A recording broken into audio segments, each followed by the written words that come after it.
Chlorine. Some say it is the focus of some of our most serious environmental concerns. But is oversimplification allowing distortion of the facts? How easy is it to weigh up the risks and benefits of modern living? The program you're about to see is a shortened version of a full-length documentary in which leading independent scientific experts give their opinions on the key chlorine issues. Having seen this program, you might decide you want to know more. Address details are on the video sleeve. 1-0. On air, everybody. If you're going to make statements like that, prove it. Prove it both from a scientific point of view, from an economics point of view, and from a benefit point of view.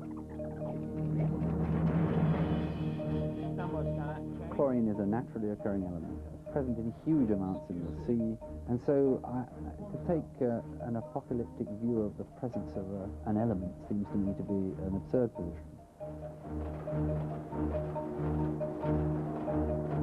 You consist of chloride yourself, so it's around us. Chloride is necessary for life.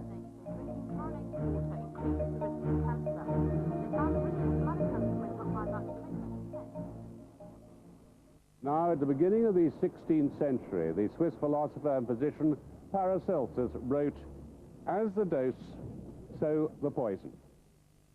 Colin Berry is Professor of Pathology here at the Royal London Hospital. He's Chairman of the Advisory Committee on Pesticides and on the Committee on Safety of Medicines. His research includes assessment of risk-benefit in terms of toxicity in medicines, pesticides, and medical devices. Professor Berry, what did Paracelsus mean? What he meant was that anything's poisonous if you take enough of it. And a very good example is oxygen. All of us need oxygen day by day.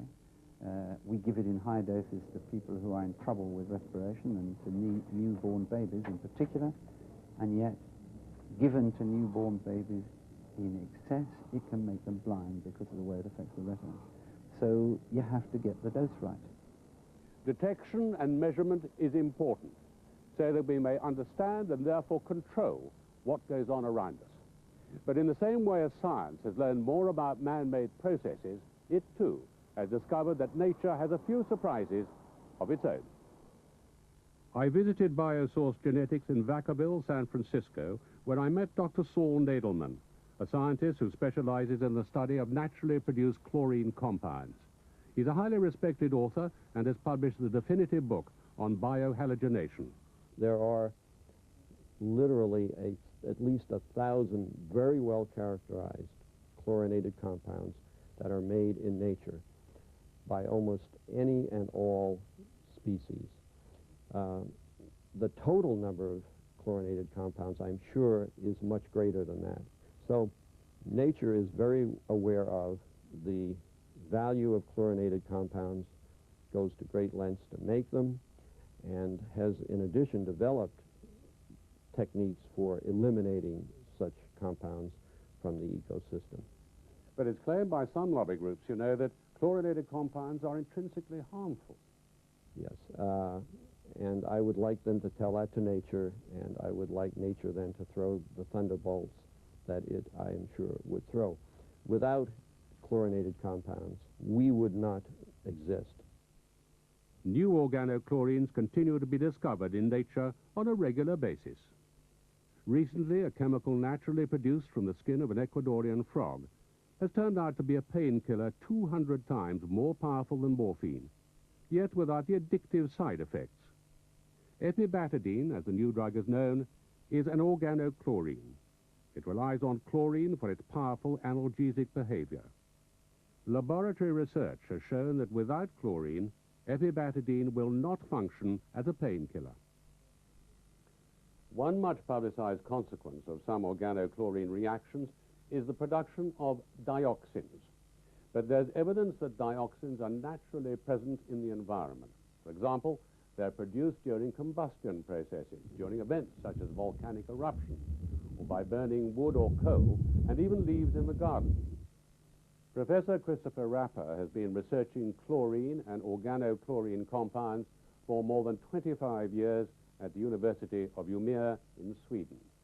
You talk about dioxins. Is there a single dioxin? No, it's a series of 75 dioxins and 135 dibenzofurands, and normally you call them all dioxins. Very few of them are bad. There are 17 compounds where you have a specific figure for the toxicity. The remaining 193 are non-toxic. We have made an experiment with composting, and since we are very focused on dioxins, we follow the dioxin levels, and during the 4 weeks of composting, the dioxin levels went up by a factor of 5. So this could be another example of a natural formation of dioxins during composting. So when you have leaves in your garden, you can either burn them or you can compost them, and I cannot tell you which is worse. There's no doubt that some substances have the ability to persist in the environment. They're absorbed and stored up by living organisms, and this can sometimes be harmful. PCBs, the manufacture of which has long since been banned, are an example. However, just because a substance bioaccumulates, it does not necessarily mean that it is harmful. Flamingos accumulate their delightful color from the crustaceans which form the basis of their natural diet. In captivity, flamingos have to be fed carrots. The keratin bioaccumulates to keep the flamingos in the pink. Bioaccumulation really means exactly what that word sort of looks like. It is bio, that is biological, and it is accumulation, which means that we all have, in a sense, a biological savings account.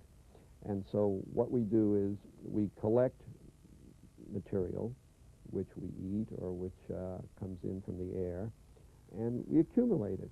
There are some compounds that are chlorinated that are very quickly eliminated by natural systems. There are some that are very difficultly eliminated. And so since nature makes many, many, many more tons per year of halogenated compounds than industry, we would therefore be buried in chlorinated compounds that are made by natural systems. And the fact of the matter is, we clearly are not buried in chlorinated compounds made by natural systems because they recycle just as we do. Yet lobby groups claim that enough is known about the persistence and toxicity of organochlorines as a class to justify an outright ban. The manufacture and use of all organochlorines must be phased out. Because all uses of chlorine also produce organochlorines, all uses of chlorine must be phased out as well. Of course, you can talk about bans, but you can also talk about something else, and that's the failure to use things like chlorine. And there was a classic case of it, wasn't there, I think in Peru? It's an extraordinary case. The Peruvian authorities misunderstood some advice from the American, US EPA, and the Peruvians proceeded to stop chlorinating water. And the result was a horrendous cholera outbreak. I mean, exactly the outbreak of the disease that chlorine has brilliantly eradicated. The cholera outbreak that started in Peru has now spread throughout South America. So far, over 500,000 cases of cholera have been diagnosed. 19,000 people have died. Some may say unnecessarily. It is these misunderstandings about chlorine and organochlorine compounds that have led to so much confusion. Organochlorine compounds are certainly not a homogeneous family of chemicals, all having the same properties of toxicity, persistence, and carcinogens. There's a whole spectrum of compounds. At the red end of the spectrum, there are PCBs and DDTs, and at the blue end, familiar over-the-counter products such as analgesics, decongestants, and mouthwashes. This organochlorine spectrum probably sums up the whole chlorine debate. Products such as CFCs and PCBs are now deemed to be unacceptable. But as we travel from the red end towards the extremely beneficial blue end of the spectrum, there is a middle ground. We pass through a whole range of compounds that have innocuous, biodegradable properties. As we reach the other end, we discover essential disinfectants, life-saving drugs, painkillers, and additives that make possible the safe storage of food.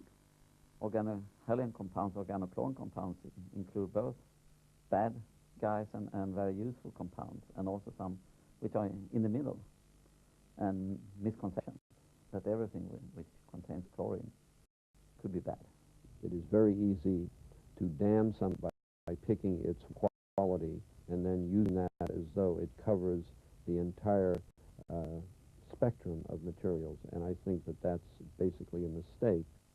Living as we all do, longer and with a greater range of activity and being healthier generally as we live, we're faced with increasing choices about what we eat, what we drink, what we drive, what hobbies we have, and how we expose ourselves to all sorts of environments.